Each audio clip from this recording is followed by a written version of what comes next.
Taj Mahal India کے شہر آگرہ میں موجود مغل امپائر کا ایک ایسا شاہکار ہے جسے آج بھی دنیا ساتواں عجوبہ مانتی ہے۔ چمکتا دھمکتا یہ مقبرہ جہاں اپنے اندر خوبصورتی کے باغیچے سجائے ہوئے ہے، وہیں اس پر آج بھی غم کے بادل منڈلا رہے ہیں۔ اس عالی شان سٹرکچر کو بنانے میں 20,000 سے بھی زیادہ مزدوروں نے دن رات محنت کر کے پورے 22 سالوں میں اس محل کو تیار کیا، اور آج اگر ہم اس کی کل قیمت کے بارے میں بات کریں تو ایکسپرٹس کے مطابق حیرت انگیز طور پر یہ مقبرہ $1 بلین یعنی کہ 14,000 کروڑ روپے کا ہے۔ لیکن دوسری طرف آخر ایسا کیا ماجرا تھا کہ اس کو بنانے والے اس پر ایک آنچ تک برداشت نہیں کر سکتے تھے؟ تاج محل کے وہ کون سے راز تھے جو مغل امپائر نے پوری دنیا سے 400 سالوں تک چھپائے رکھے؟ اور 400 سال پہلے جب سٹیل اور کنکریٹ کا نام و نشان تک نہیں تھا تو آخر کیسے اس عالی شان مقبرے اور اس پر موجود ڈوم کو بنایا گیا؟ آئیے جانتے ہیں ان سب سوالوں کے جواب آج کی اس ویڈیو میں۔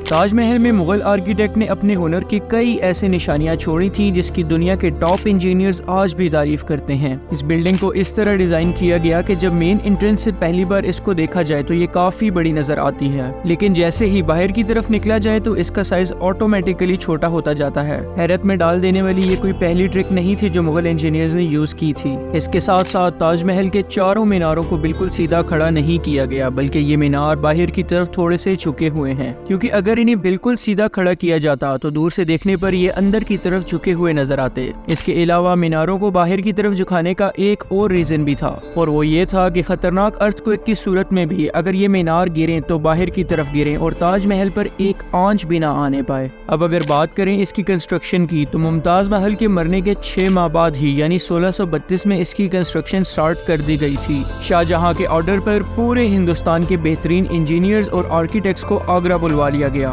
ان ٹوٹل ورکرز کی تعداد لگ بھگ 20,000 تھی، جن میں پتھر تراش، مزدور اور الگ الگ قسم کے کاریگر بھی تھے۔ اب تاج محل کی کنسٹرکشن جوش و خروش سے سٹارٹ ہو چکی تھی۔ کنسٹرکشن سٹارٹ ہوتے ہی انجینئرز نے ایک بڑا مسئلہ اپنے سامنے آتے دیکھا، کیونکہ ممتاز کی قبر یمنا ریور کی قریب تھی، اسی وجہ سے اس جگہ پر اتنی عالی شان بلڈنگ کھڑی کرنا بے حد مشکل تھا۔ ریور کے قریب زمین بہت سافٹ ہوتی ہے اور ریور کا فلو تاج محل کے لیے خطرے کا باعث بن سکتا تھا۔ اس مشکل کا حل بھی آخر مغل انجینئرز نے نکال ہی لیا۔ انہوں نے سب سے پہلے زمین میں کئی کنویں کھدوائے۔ ورکرز یہ کنویں تب تک کھودتے رہتے تھے جب تک کہ زمین نظر نہ آ جاتی۔ اس کے بعد ان کنووں کو پتھروں اور گارے سے بھر کر ان پر بڑے بڑے کالمز بنا دیے گئے۔ مغل انجینئرز کی یہ ٹرک بھی کام کر چکی تھی اور اب ایک ایسی مضبوط فاؤنڈیشن تیار ہو چکی تھی جو نرم زمین پر بھی فولاد بن کر کھڑی تھی۔ فاؤنڈیشن کے بعد اب باری تھی ایک ایسے ڈیزائن کی جو آج سے پہلے کسی نے بھی نہ دیکھی ہو۔ تاج محل کے ڈیزائن کا آئیڈیا شاہ جہاں نے اپنے باپ دادا کے مقبروں سے لیا تھا۔ باپ کے مقبرے سے میناروں کا آئیڈیا لیا گیا، دادا کے مقبرے سے بلڈنگ کور اور اپنے انکل کے مقبرے سے ڈوم کا آئیڈیا لیا گیا،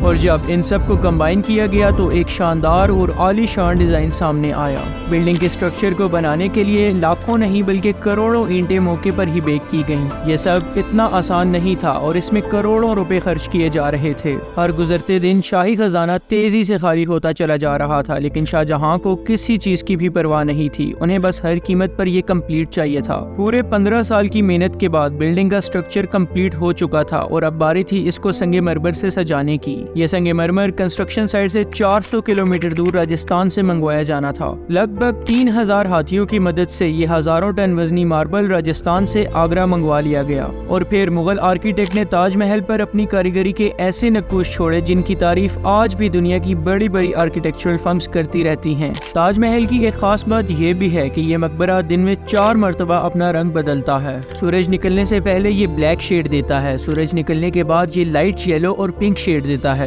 جبکہ دوپہر کے وقت تاج محل نیلے آسمان میں ایک موتی کی طرح چمکتا رہتا ہے، اور سن سیٹ کے وقت تو یہ پوری بلڈنگ گولڈن شیڈ دیتی ہے۔ خیر، پورے 22 سالوں کے بعد 1654 میں تاج محل کی کنسٹرکشن کا کام کمپلیٹ کر لیا گیا۔ شاہ جہاں اپنی بیگم کی یاد میں دنیا کا سب سے بڑا مقبرہ بنانے میں کامیاب ہو چکا تھا۔ انہوں نے اس عالی شان مقبرے کا نام اپنی پسندیدہ بیگم کے نام پر ہی رکھا۔ ممتاز محل سے اس کا نام تاج محل رکھ دیا گیا۔ ہر سال شاہ جہاں ممتاز محل کی برسی پر یمنا ریور کے ذریعے تاج محل جایا کرتے تھے، اور آخر 1666 میں شاہ جہاں کی بھی ڈیتھ ہو گئی اور انہیں بھی تاج محل میں ہی دفن کر دیا گیا۔ ہوپ فلی تاج محل کی کنسٹرکشن کے بارے میں آپ نے اچھے سے سمجھا ہوگا۔ ملتے ہیں اگلی ویڈیو میں، تب تک کے لیے اپنا خیال رکھیے۔